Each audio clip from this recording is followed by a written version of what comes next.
Salve galera ligada na Atlântida, vamos dar e recebe sempre com grandes convidados e desta vez a gente trouxe aqui para o nosso bate-papo um nome muito expressivo no rock nacional. É isso aí, uma das grandes vozes da música brasileira hoje, batendo um papo com a gente, Grande Lobão, se liga aí. Bom, Lobão, seja bem-vindo à programação aqui da Atlântida. Te confesso que não esperava a gente ter esse momento, mas a gente ficou muito feliz, né? Pô, vamos conversar com o Lobão nessa tarde maravilhosa aqui na Ilha da Magia. Tudo bem contigo, cara? Tudo bem por aí, Santa Catarina? Saudades, rapaz. Pô, Santa Catarina hoje a gente está aqui acompanhando um dia maravilhoso, assim, a gente está aqui em Floripa, né? Essa ilha aqui é um lugar paradisíaco e um lugar para fazer boas composições. Já pensou em compor alguma coisa aqui na ilha? Eu tenho um azar, cara. Toda vez que eu vou pra Floripa, tá chovendo, sabe disso? Que chove muito, cara. Mas eu adoro chuva, não é bem por isso, não. Eu adoro a cidade também. Mas é até uma boa ideia você ter falado isso, realmente. Tenho que pegar meu amigo Cacau, que é daí, e falar aí, Cacau, acho que eu vou passar um tempo aí. Aquele ócio criativo. O ócio criativo. Mas um ócio criativo aí em Floripa. Boa ideia. Legal. Cara, falando em ócio criativo, eu acompanho você nas redes sociais, até vou pegar esse gancho para falar sobre isso. Tô vendo aí que você tá atrás, aí tem uma vegetação, tô vendo que você tá sempre no sítio. Acho que é um sítio que é seu sítio, né? Não, isso aqui é minha casa em São Paulo, no meio de São Paulo. Aqui no meio, não é sítio não, é uma casa. Um lugar que você vai, que você... Tem algum sítio que você vai... Não, o sítio que eu fui visitar depois que eu fui expulso do sítio, eu fui deserdado. Tem essa história. Eu fui lá visitar meus primos que estão lá, entendeu? Mas eu fui criado lá até meus 14 anos, 15 anos. Depois fui expulso, fui deserdado, fui expulso de casa, virei um mendigo praticamente. Eu fui deserdado de tudo, fiquei morando na rua por algum tempo. E aí aquele sítio foi um sítio que eu tenho o maior carinho.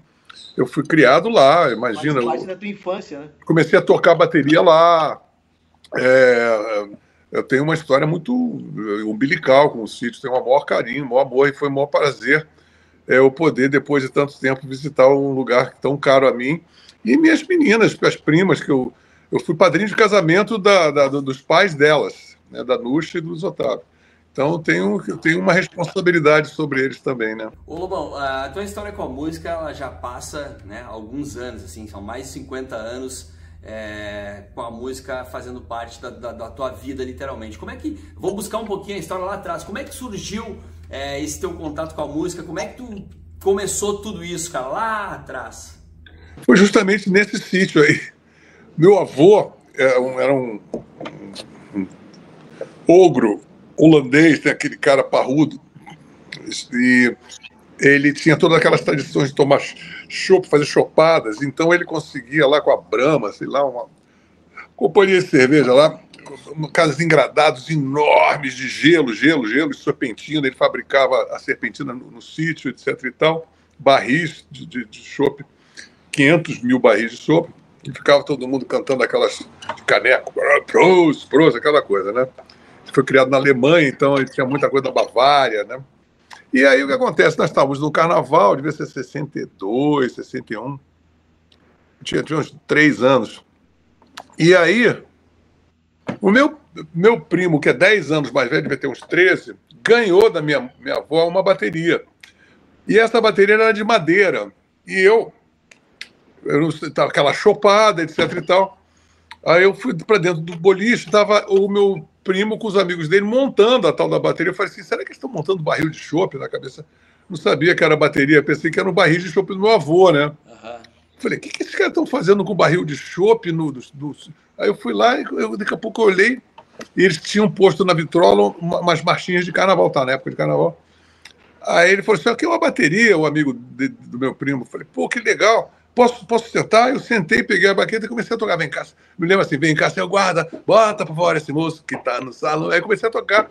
Aí comecei a tocar com bumbo, tocando coordenadamente. Aí o cara falou, pô, mas o cara nunca já saiu tocando marcha, saiu com bumbo. E aí eu fiquei todo animado, né? O cara mais velho, disse que eu era legal. Já me elogiou. Aí eu pedi pro meu pai, eu falei, podia arranjar umas baquetas, né? Meu pai me deu um par de baqueta. Eu voltei para o Rio, e aí eu botava almofada, botava caixa de papelão e ficava tocando na minha cama, né? Aí, quando eu fiz 6 anos, meu pai viu que aquilo era mais sério e minha avó, com 6 anos, ela me deu uma bateria. A mesma bateria que ela deu pro meu primo, só que ela era toda de madrepérola, assim, azul, toda de couro, uma coisa antiquíssima, né? Então, eu acho que eu comecei a tocar bateria antes de me alfabetizar, antes de formular frases inteiras. Então, parece que na minha cabeça eu toco bateria, tudo que eu faço passa pela mídia do cérebro que aprendeu a tocar bateria como se fosse o seu default original, entendeu? Cara, e hoje em dia, já que você está falando da tua raiz musical, hoje em dia, você ainda pega para tocar batera? Você tem esse interesse por esse instrumento ainda? Ou eu gravo, eu componho bateria. Eu nunca larguei meus instrumentos. Que legal. Eu toco. Agora, eu pedi pro. Eu estou gravando, eu pedi pro Will gravar a bateria nesse disco, porque eu quero fazer um disco de power trio, né? Mas eu geralmente gravo todas as minhas baterias. Quando eu não gravo, também eu escrevo toda a bateria, eu toco e falo, é isso, a virada é essa, toca isso. Eu componho tudo na bateria. Se eu não faço na bateria, não é música para mim. Então, se eu faço uma música, uma letra, com a parte do violão, ela vai ter já frases de baixo, as frases de bateria, sim, todas prontas na minha cabeça. Só chama a turma ali para reunir ali, ó, é assim que eu quero e é assim que não, vai ser. Isso daí eu tô chamando essa turma depois de 15 anos tocando sozinho. Eu só gravava tudo sozinho. Sim. Eu desde 2014 que eu só gravo tudo sozinho.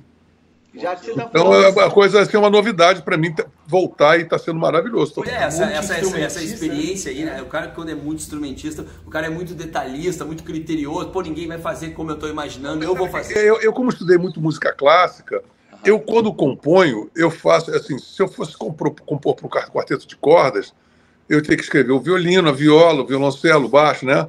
Eu quando componho uma música, eu faço a parte da guitarra, o solo, as partes de baixo, a bateria. Se tiver bem aqui, tudo que tiver para mim faz parte da música. Então eu escrevo toda a música. Para mim a música não é assim aqueles caras que se compõem, falam, aí tem uma levada aqui, não. Isso não acontece comigo. Não é assim que funciona, né? Não. Eu faço tudo, tá tudo pré-estipulado na minha cabeça.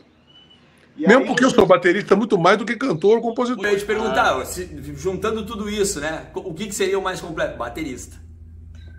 Tudo que eu faço passa pela bateria. Se eu toco guitarra, eu estou tocando bateria através da guitarra. Se eu falo, eu estou falando bateria através da fala, entendeu? Então, assim, meu cérebro funciona ritmicamente como um baterista. Nem só ritmicamente, em todos os sentidos. Eu tenho uma bateria como se fosse passar tudo, como se fosse minha língua mãe, sabe? E como é que essa bateria vê o mundo de hoje, né? O mundo de 50 anos atrás, quando tu começou a compor, quando tu veio vindo com os teus hits, teus sucessos, e esse mundo esse mundo mais atual que a gente vive hoje, assim, que é essa miscigenação de sonoridades, de estilos, que para alguns uma coisa não presta, para outros presta. Essa loucura sonora, né? Porque mudou muito, né, Lobão? Mudou muito, né? Não mudou nada, cara. É a mesma coisa. Sabe, por exemplo, eu quando comecei a ouvir música, eu ouvia Ed Lincoln, Trio Nagô, Trio Iraquitã, Trio de Ouro com Dalva de Oliveira, Altemar Dutra, Orlando Dias, Orlando Silva. Aí eu ouvia Creedence Clearwater Revival, ouvia Rita Pavone, eu ouvia Mireille Mathieu, Pino Donaggio, italiano, você tá entendendo? Então, eu não acredito muito nessa história, não, porque a minha formação, ainda, sem tirar o jazz, sem tirar a música erudita, música espanhola, música flamenca, né, música brasileira, com o Clube da Esquina, aí tem, um pouquinho mais adiante, aí tem Milton Nascimento, que é Tolô Borges, Márcio Borges, Beto Guedes, sabe? Então, assim, eu acho que essa coisa de preferência, isso você só tem isso mais visível por causa da internet. Mas, para você ter uma ideia, antes de existir essa MPB, essa sigla, existia uma rixa entre as pessoas no festivais da canção. Por exemplo, os festivais da Record, você tinha aqui o Sérgio Ricardo, assim, aqueles caras, né, que eram os caciques, o Sérgio Ricardo, tinha o Caetano, Gil, Chico, Milton Nascimento, e aí, cara, era uma briga inteira, uma briga incrível. Só foi depois, quando eles foram para o exílio, o Caetano começou a cantar música para o Roberto Carlos, começaram a fazer uma coisa de fazer um lobby, porque era necessário para a sobrevivência. Então, era uma briga, ninguém se entendia. Quer dizer, a animosidade, a rivalidade, o gostar e o não gostar um do outro. Por exemplo, o Caetano e o Gil, eles eram execrados pelo pessoal da MPB porque achavam que eles eram colonizados culturais. Hoje em dia, eles são caciques da MPB, tá entendendo? Então, as coisas mudam de posição, mas estruturalmente são a mesma coisa. Os ódios, as rivalidades e a mistura. Você vê o que eu falei aqui, o universo de informação musical que eu tive, fora as trilhas sonoras de filme, né? A Ponte do Rio Quai, depois Ennio Morricone, os faroestes italianos. Eu era muito ligado à música de filme, né? Trilha sonora Shaft, né? Essas coisas todas faziam o maior impacto na minha cabeça. Então, eu acho que o que acontece nos dias de hoje, simplesmente, é uma banalização de todas essas coisas. E assim, hoje em dia, o dinheiro... tem um cara falando sobre política que eu acho que vale também muito para a música. O cara hoje em dia falou assim, olha, a política não vale mais nada porque o dinheiro compra tudo. Então, o poder econômico ficou muito maior do que o poder político. Então, o lobby econômico vai lá e compra o político, elege o político, elege... E é isso que acontece realmente em todo mundo. E isso acontece também na música, cara. Acontece em todos os lugares. O poder econômico vai e compra a realidade. Qual é a verdade? Quantos quilos de verdade você quer? Eu quero 350 gramas. Toma aí. Então, você compra uma verdade e aquilo ali é seu na medida de que você tem um poder econômico de bancar aquilo. Então, esse que é o grande diferencial, porque antigamente tinha Caetituá no rádio, tinha o programa do Big Boy, tinha um programa que o cara já tinha tudo isso. O cara ia lá, o Ari Barroso, o Caetituá significa dar um agrado pro cara tocar. Isso existia, sempre existiu, sabe? Só que, por exemplo, Me Chama só existiu, na minha versão, porque um determinado DJ, de disc jockey, né, que se falava antigamente, sim, da Rádio Manchete, em São Paulo, se apaixonou por aquela versão e de uma hora para outra começou a tocar. E, por ironia do destino, em 3, 4 dias virou um boom nacional. Mas isso não existe mais, porque hoje em dia, hoje o controle é tão maior. Por exemplo, hoje em dia, se você vai na rádio, antigamente você vai na rádio com cassete, o cara parava a programação, botava o cassete. Sabe? Hoje em dia não, porque a grade já está pronta, já está tudo pronto, você não tem nem como entrar na programação, porque eletronicamente, tecnologicamente, já é uma impossibilidade. Então, todas essas inovações tecnológicas e esse poder de grana, ele meio que sedimentou todo um modus operandi de toda a humanidade. Né? Todo mundo fica em função disso. E eu acho que é só isso. E como eu sei lidar com isso de uma maneira bastante razoável, porque eu não sou um cara que me assusto com as coisas, eu não acho que antigamente era assim, aqui assado. Eu acho que a gente está vivendo... A natureza humana não mudou 1 milímetro. Sim, continua igual, só mudou a cor do cabelo. Se você estudar a história, que é uma coisa engraçada, a história do ser humano, desde que o ser humano arquivavelmente, comprovadamente existiu, né? Você percebe que a gente teve avanços tecnológicos brutais, mas assim, a natureza humana, por isso que talvez os 10 mandamentos sirvam para agora, porque é a mesma coisa, não cobiçar a mulher do próximo, não roubar, não sei o quê, porque o cara continua fazendo a mesma coisa. Ninguém evolui. Hoje em dia ninguém olha para a mulher do próximo, o homem foi para um outro patamar, ninguém rouba mais, não precisamos mais. Não. A gente continua com um corrimão moral de 5, 10 mil anos atrás, porque nós não mudamos 1 milímetro. Sim. Então, o que acontece é perceber uma análise combinatória de fatos entre a nossa imobilidade existencial para a vertiginosa evolução tecnológica e científica. E aí você faz o Nova Esfora, você vai pegando as épocas, pega esse cara e a natureza humana. E aí você vai combinando com umas inovações tecnológicas e vai vendo que as combinações catastróficas, cada um tem uma combinação catastrófica de sua época, mas são sempre catastróficas. né? Você tem o Hitler, você tem o Mussolini, você tem o Stalin, você tem o Reagan, aí você tem o Trump, você tem o Mao Tse-tung, enfim, tem genocídio, aí você afasta de Gaza, ninguém mata todo mundo. Aí os caras que sofreram holocausteiam agora também. E aí a coisa continua do mesmo jeito, cara. E a música também, Lobão, o que te motiva, cara? A gente tá conversando aqui, a gente vê tanta informação, tanta coisa que tu acabou de falar aí, que a gente realmente pensando agora e tentando analisar, realmente faz total sentido, né? O que te motiva a continuar lançando, a continuar produzindo, a continuar criando coisas e querendo apresentar coisas novas para esse universo todo? Porque é divertido. Boa resposta. Se eu parar de fazer isso, eu vou parar de me divertir. Pô, não tem graça nenhuma ficar sem me divertir. E a vida perde sentido, né, cara? E agora eu sou compositor, né? É a mesma coisa perguntar pro Leão. Pô, Leão, por que você come gente? Pô, porque eu gosto porque é gostoso comer gente. Tá certo. É a mesma coisa. É a mesma coisa que eu, pô. Tá bom. É a mesma coisa me perguntar para macaco se quer banana, né? Se alguém me perguntou assim, pô, mas tu continua trabalhando em rádio ainda, por quê, né? Tá certo? Porque eu gosto. Tem um artista, ele não se aposenta, ele morre. Ele morre de colapso no palco. Não sei, eu não consigo pensar em um artista de verdade. Você vê o Picasso, Salvador Dalí, Beethoven, todos morreram no ofício, porque você não é como você é um atleta que você tem um prazo de validade, e você como artista, você geralmente, se você for um artista legal, quanto mais você viver, mais interessante você vai ter coisas para criar. Tanto é que eu sou fã dos artistas dos late works, né? Os late quartets de Beethoven, quando ele estava mais velho, foram as melhores obras do Richard Strauss, do Salvador Dalí, do Picasso, do Leonardo da Vinci. Todos, sem exceção, produziram muito melhor na última fase da vida deles, na fase de velhice da vida. E esse é o meu fascínio pelo artista. O meu fascínio desde criança é o artista velho, o artista ancião, e é o artista no ápice da sua criatividade como velho. Isso é o que mais me fascina, porque isso é você conquistar a morte, né?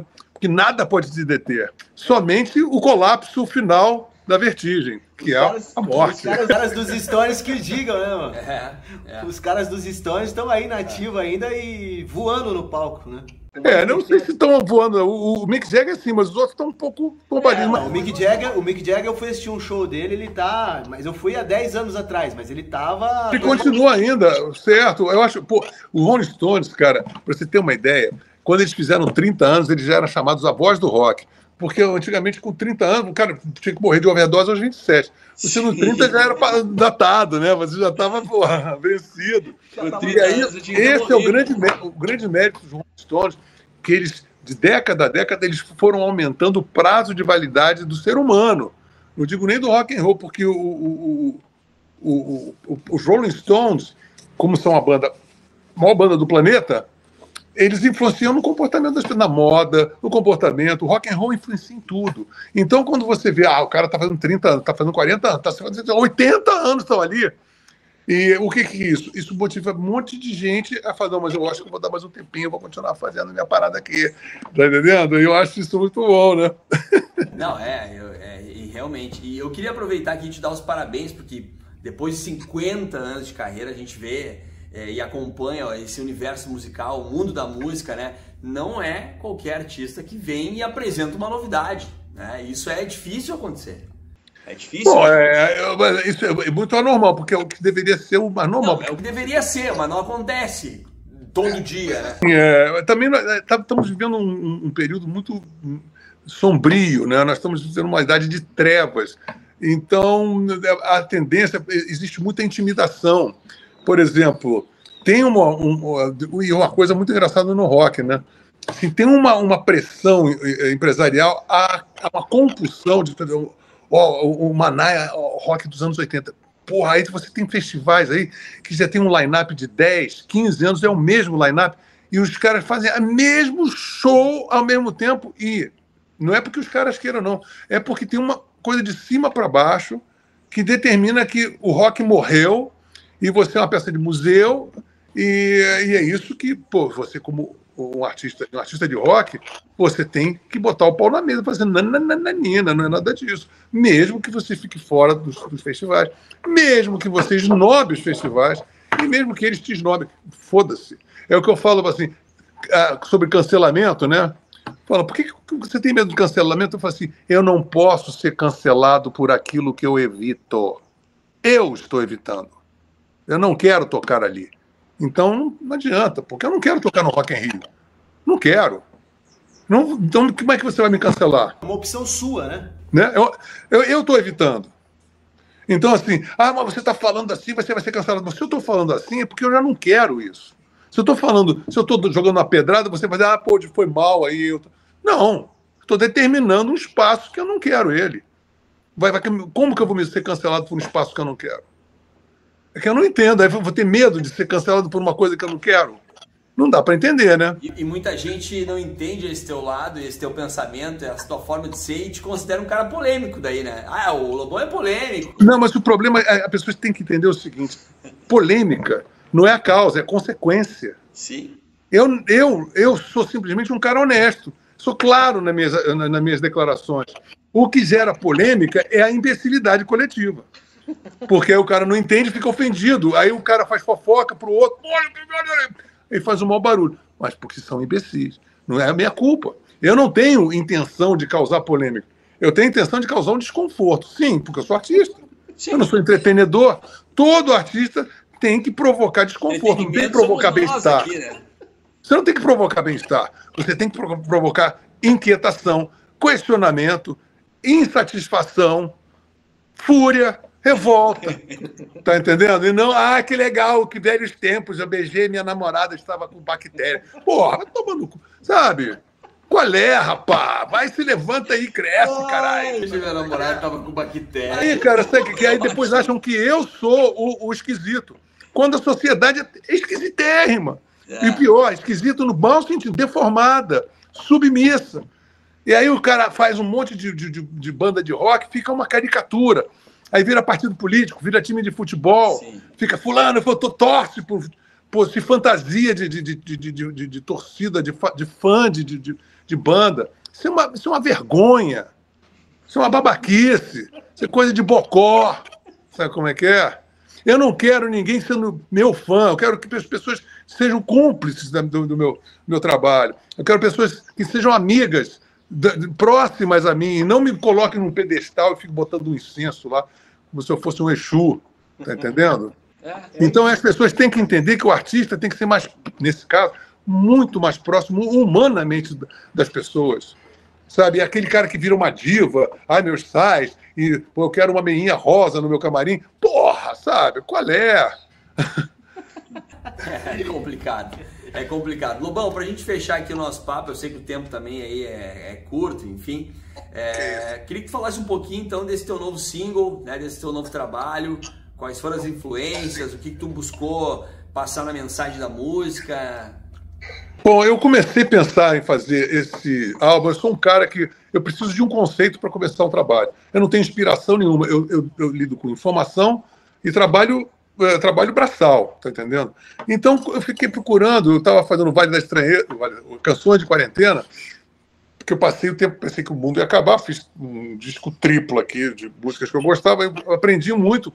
E eu pensei assim, bom, agora que eu aprendi a cantar melhor, tocar outros instrumentos, a produzir, mixar, masterizar, eu vou fazer um próximo disco. O que eu vou fazer? Aí comecei, aí daqui a pouco eu vi um Discovery, um negócio desse aí, um cara falando sobre o robô e o Vale da Estranheza. Eu falei, pô, Vale da Estranheza, que legal. Era um japonês que construiu um robô igualzinho a ele. Ele está toda hora na televisão. E ele cunhou esse termo, que em inglês chama-se Uncanny Valley. Que hoje em dia você vai visitar sobre coisa de robótica, o cara está vendendo uma coisa. Olha, eu estou formando um droid aqui, mas às vezes o cara tem a preocupação de não deixar o droid tão humanizado. Ele põe um cara quadrada para não gerar Vale da Estranheza, o cara até fala.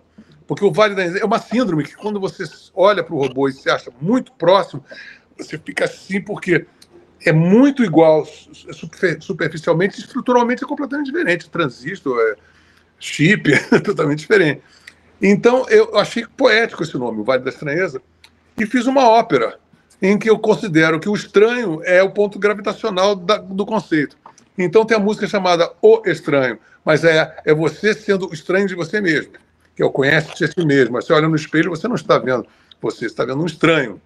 Aí tem dois estranhos, que é você com a sua relação amorosa. Aí você briga, você acha que aquela pessoa é seu estranho, do amor para a estranheza. Tem uma música chamada Desterritório, que é falando sobre que a territorialização transforma todo mundo que não está no território no estranho. Se você não é da tua turma, se você não é do teu partido político, se você não torce, se você não torce pela banda de heavy metal que você usa, se você pelo mesmo partido político, se você pelo mesmo time de futebol, você vira um estranho. Não só um estranho, como geralmente um inimigo a ser aniquilado, né? Então eu falo sobre todos os tipos de estranheza até chegar à genética, que é o lobo terrível, que foi aqueles caras que reinventaram o Dire Wolf, o lobo do Game of Thrones, em abril, vocês sabem disso? Os geneticistas italianos. E aí eu vi eles bonitinhos, assim, pequenininhos, agora estão em 3 metros de comprimento, né? O Rômulo e Remo, o lobo terrível. E aí eu termino o disco falando sobre, me incluindo na Alcatel, porque também eu sou lobo e também sou terrível, né?